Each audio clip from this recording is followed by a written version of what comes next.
Welcome friends. In this video I'm installing a Baja Designs reverse light kit from SPV Parts.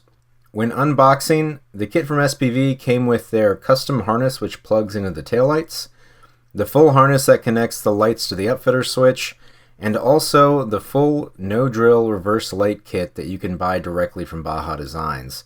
And that includes the brackets, the hardware, the Baja Designs wiring harness, and instructions. The kit is meant to bolt directly into the stock bumper, but since I have an SVC Baja rear bumper, I needed to figure out another way. I marked where I wanted to place the lights, including how far back the brackets needed to be. Then I used a punch to mark the holes, and then I drilled that hole out. I tried test fitting the lights, thinking that I would just put a spacer on the bolt and use the included bracket normally, but the bolt wasn't long enough, and trying to drill out a larger diameter into the thin and weak Baja Designs bracket, it wasn't an option. So I painted the hole to prevent rust and went about making my own bracket.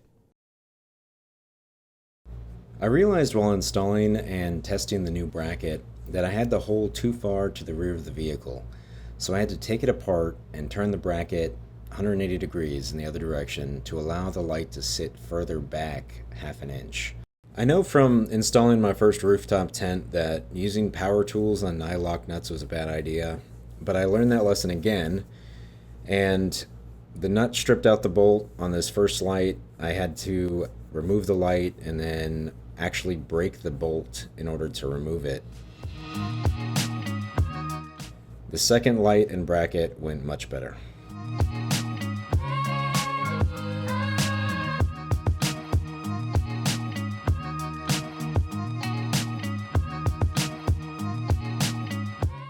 After the second bracket and light were installed, I ran the wiring harness using the included adapters. I ran the wires over the frame horn and connected them to the driver's side light. Then I did the same thing for the other side so that I could connect the passenger side light. Next I connected the tail light wiring to the main harness, and then I ran the taillight wires over the frame to the driver's side.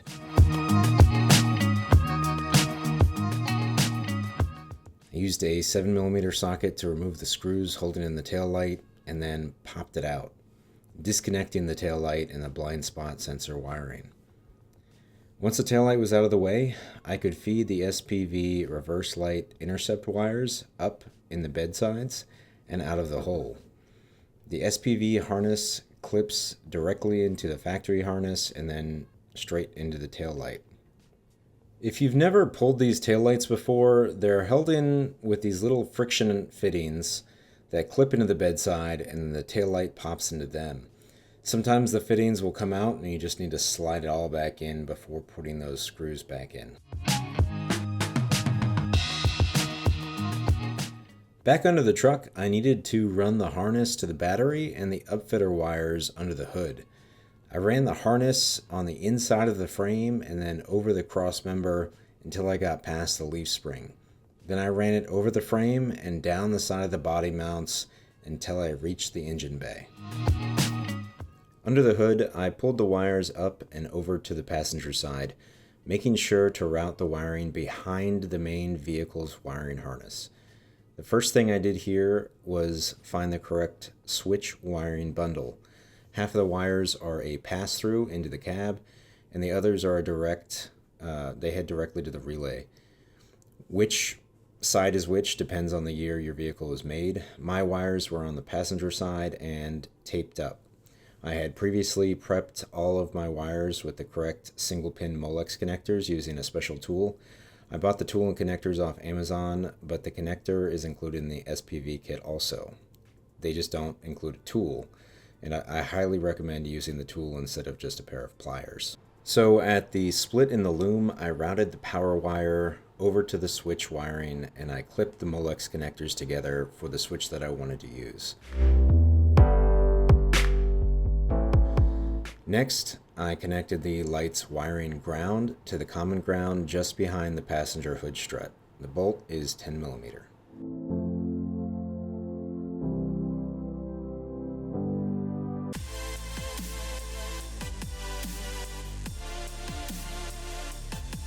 All right, so the final thoughts are SPV kits are great because you can get both switch and reverse options together if you want, or just the reverse light using the tail light connection. Having that plug and play tail light connection is a pretty big deal.